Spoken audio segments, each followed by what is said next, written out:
तो दोस्तों कल एक वीडियो में हम लोगों ने डिस्कशन किया था कि रुद्र मिसाइल का जल्दी ही इंडक्शन हमारी वायुसेना में कर दिया जाएगा। उसके कुछ यूजर ट्रायल्स बाकी हैं जो कि भारतीय वायुसेना बहुत जल्द कंडक्ट कर देगी। उसके बाद बड़ा ऑर्डर देकर इन्हें भारी मात्रा में ऑपरेशनल कर दिया जाएगा। फेब मंथ में काफी समय हो चुका है लेकिन किसी तरह की कोई मिसाइल टेस्ट नहीं हुई।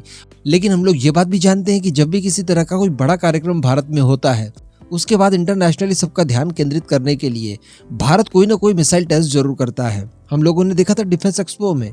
डिफेंस एक्सपो के बाद भी भारत की तरफ से मिसाइलों के परीक्षण किए गए थे और इस बार भी कुछ ऐसे ही हुआ है।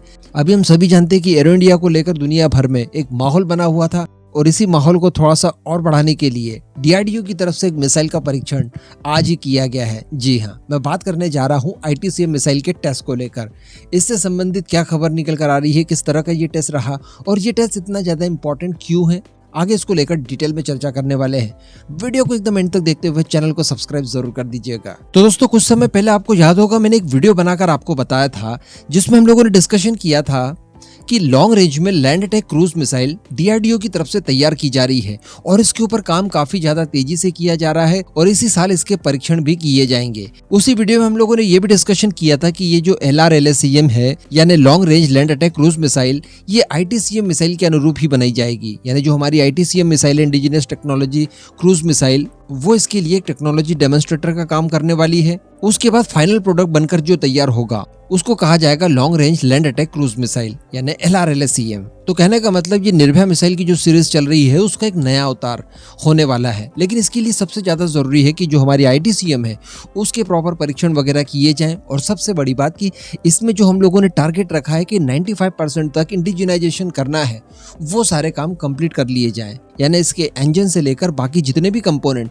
हम लोग फिलहाल विदेशियों से बोरो करते हैं वो सारी चीजें छोड़ते हुए खुद की स्वदेशी तौर पर तैयार की गई टेक्नोलॉजी का इस्तेमाल करके फिर हम परीक्षण करें और इस बार कुछ ऐसे ही हुआ है। जी हाँ, मैं आपको बता दूं कि DRDO के द्वारा इस बार जो ITCM या फिर निर्भया मिसाइल टेस्ट की गई है इसमें 95% तक कंपोनेंट्स भारतीय थे। यानी इसकी टेक्नोलॉजी 95% तक स्वदेशी हो चुकी है जिसमें ऑब्वियसली माणिक इंजन का इस्तेमाल किया गया है जिसे स्मॉल टर्बोफैन इंजन भी कहा जाता है जो कि DRDO की ही एक संस्था ने बनाया है। इसी के साथ साथ बताया जा रहा है कि इसके अंदर एक अपग्रेडेड रेडियो फ्रीक्वेंसी सीकर का भी इस्तेमाल किया गया है और जो अक्टूबर 2022 में इसका जो लास्ट परीक्षण किया गया था जिसमें कि कुछ प्रॉब्लम्स आई थी और उस परीक्षण को फेल माना गया था, उन सारी चीजों को बारीकी से ध्यान में रखकर उनके ऊपर कई तरह के सुधार करने के बाद ये परीक्षण किया गया है जो कि 100% सफल रहा है। इसी के साथ साथ रिपोर्ट में बताया जा रहा है कि जो माणिक इंजन का इसमें इस्तेमाल किया गया है जिसे कि STFE कहा जाता है यानी स्मॉल टर्बोफैन इंजन जिसे कि DRDO की ही संस्था गैस टरबाइन रिसर्च एस्टेब्लिशमेंट ने तैयार किया है। इसी के साथ इसका परीक्षण किया गया जो कि 400 किलोग्राम फोर्स थ्रस्टर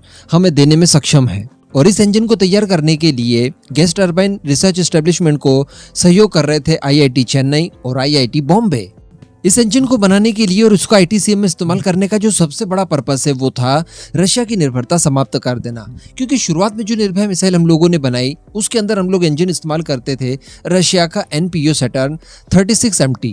ये भी एक मिनी टर्बोफैन इंजन है लेकिन इसके बाद STFE बनाने के लिए तय किया गया और फाइनली इसे बनाकर इसे डेमोन्स्ट्रेट कर लिया गया है सफलतापूर्वक। और इसी के साथ साथ जैसा कि मैंने आपको बताया शुरुआत में कि 95% तक अब हम लोग इंडिजिनाइजेशन इसका कर चुके हैं। अब ये तो रही टेस्ट संबंधित बातें, लेकिन यहाँ पर डिस्कशन ये भी कर लिया जाए कि जो long range land attack cruise missile बनाई जा रही है इसका दरअसल क्या इस्तेमाल होगा और इसकी क्या रेंज वगैरह होने वाली है।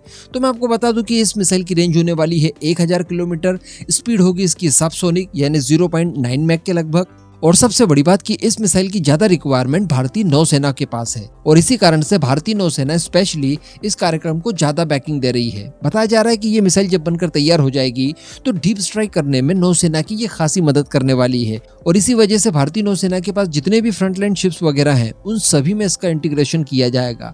तो भारतीय नौसेना इसकी प्राइमरी कस्टमर होगी। हालांकि केवल नौसेना तक ही इसे सीमित नहीं रखा जाएगा बल्कि इसे वायुसेना और थल सेना के लिए भी तैयार किया जाएगा, जहां पर वायुसेना के लिए एयर लॉन्च वेरिएंट होगा और बात की जाए अगर थल सेना की तो थल सेना के लिए भी मोबाइल लॉन्चर्स की व्यवस्था की जाएगी जिसके जरिए बड़ी आसानी से एक जगह से दूसरी जगह पर ले जाकर इन मिसाइलों को फायर किया जा सके।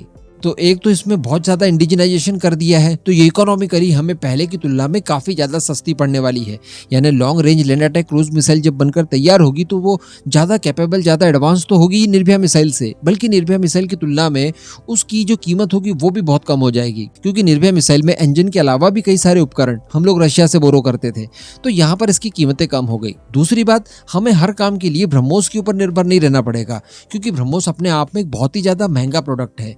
नो डाउट हमारे पास उसकी बड़ी सारी मात्रा है और वो मिसाइल कुछ अलग ही है, क्योंकि उसकी जो स्पीड बात की जाए तो वो 3 मैक के आसपास जाती है, तो उसका एक अलग इंपॉर्टेंस हो सकता है। लेकिन जहां पर हमें जरूरत सबसोनिक मिसाइलों की होने वाली है, वो काम हमारी यही मिसाइलें पूरा करने वाली है।